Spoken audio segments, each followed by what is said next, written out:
It seems like an awfully long time ago, but in January I spent 2 days in eastern Germany as a guest of the University of Jena. As I made my return journey, I saw two people in the airport at Frankfurt wearing face coverings. How strange, I remember thinking. As I said, it seems like an awfully long time ago. At that stage, the coronavirus was something happening in a far off city. But now, of course, we're all getting used to wearing them. From Friday this week, it will be compulsory to wear them in places of worship. I know that, like social distancing and regular hand washing, wearing a face covering is a modest infringement on my comfort and on my liberty. I know that I must be prepared to accept that infringement. But if I sound a bit grudging in saying that, it's because, honestly, that's how I feel. I don't like wearing them. They're hot. They steam up your glasses, and they obscure the faces of those we've just been getting used to seeing again. Trying to smile a welcome at visitors to the cathedral when you're wearing one is just about impossible. So, is there a way for me to degrudge? Is there a way for me to think about our face coverings that might make them a bit more bearable? Tomorrow evening, there won't be a daily reflection in this slot because the cathedral will instead screen a pre-recorded service for the Feast of the Transfiguration. For me, the Transfiguration is one of the most wondrous moments in the whole story of Jesus, and one of the most hope-filled.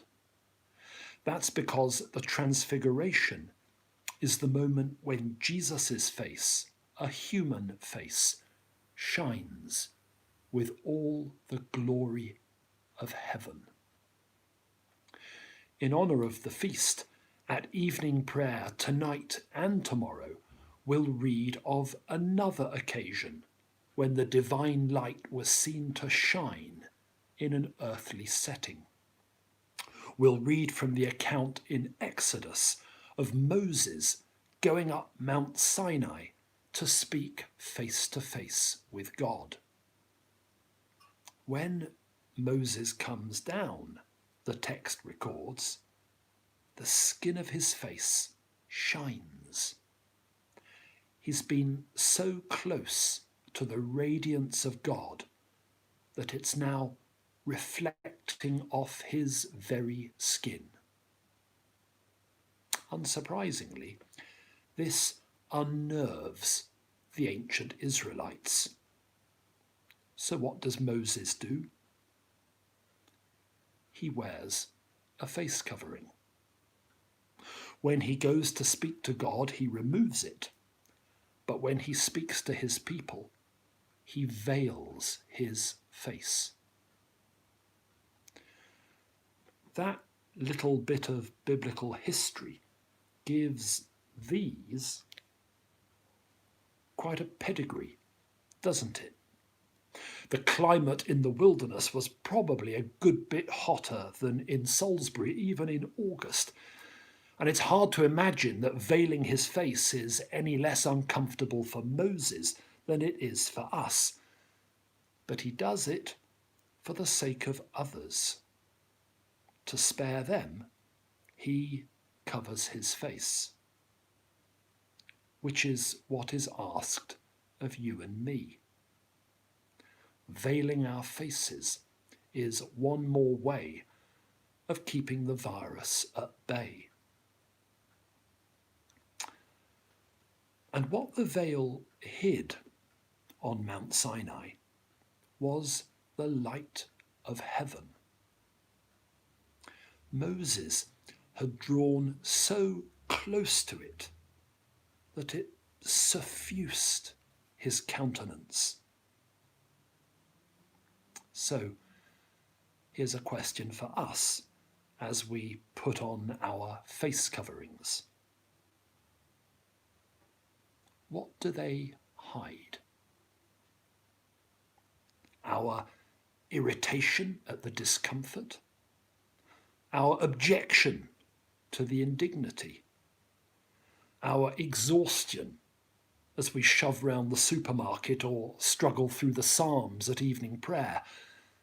Our twitching lips as, in a world of our own, we rehearse a conversation that on reflection should have gone better or should have gone differently to the way it actually went?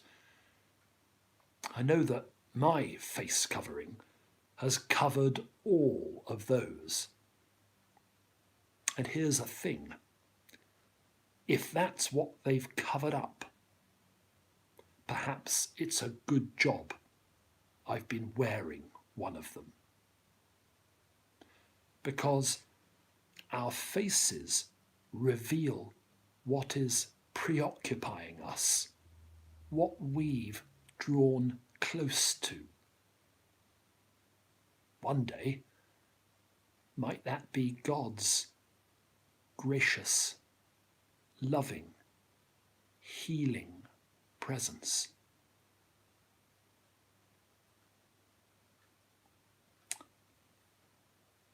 I hope you'll join me in a prayer.